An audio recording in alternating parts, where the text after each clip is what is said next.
question was, well, what is that line?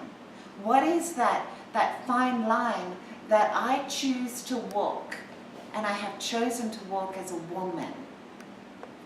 And do you want me? I want you to say whatever's on your mind, but I would like you to clarify. Maybe you can give an example of walking that fine line as to what that means.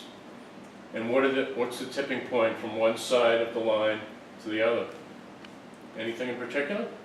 An example of walking the fine line, the line on one side is acceptance, on the other side is hope. And at some point, acceptance and hope must coexist. Mm-hmm. There's a dance, and they must interplay. And I've learned, and it's still an ongoing life lesson, and my greatest lesson, through paralysis, through my childhood experiences, and through the adversities that I've encountered throughout my adult life, is, okay, where is that fine line, that intersection between acceptance and hope? Sounds to me like you don't accept anything. I don't know, is that accurate? No, it's not accurate. No? No, I accept, I have had to accept my paralysis. It's like a man, duh, paralysis can be for life. And so in arriving at a place, I accept that is the lesson, to be able to reach a place of acceptance of my reality, whatever it is, and that acceptance is right here, right now. And I don't know what the next moment will bring. I don't know what the tomorrow will bring, what next year will bring. None of us do. But right here, right now, I'm okay. And I accept Amanda for all that she is right here, right now.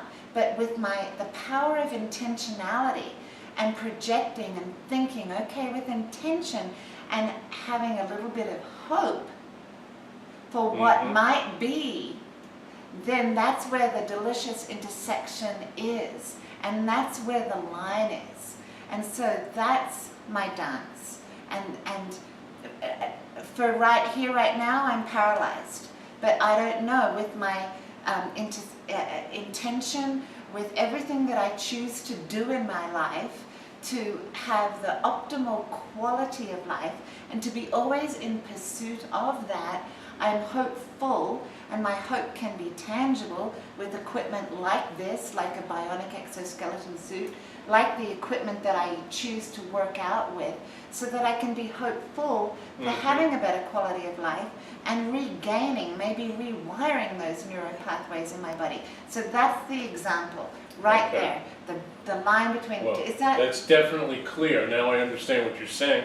I think we may have what we call an essentialist argument in psychology in terms of what acceptance is. My personal opinion is you don't accept anything. You're a realist, but you don't use that as a means to reflect on yourself. The view that you have of yourself is that you assess your circumstances and then proceed from that point going forward. Many people don't take quite that same path. They accept those circumstances and start moving forward, which really gets into the difference, as you said, between motivation and inspiration. So where you channel and direct your energy is your motivation.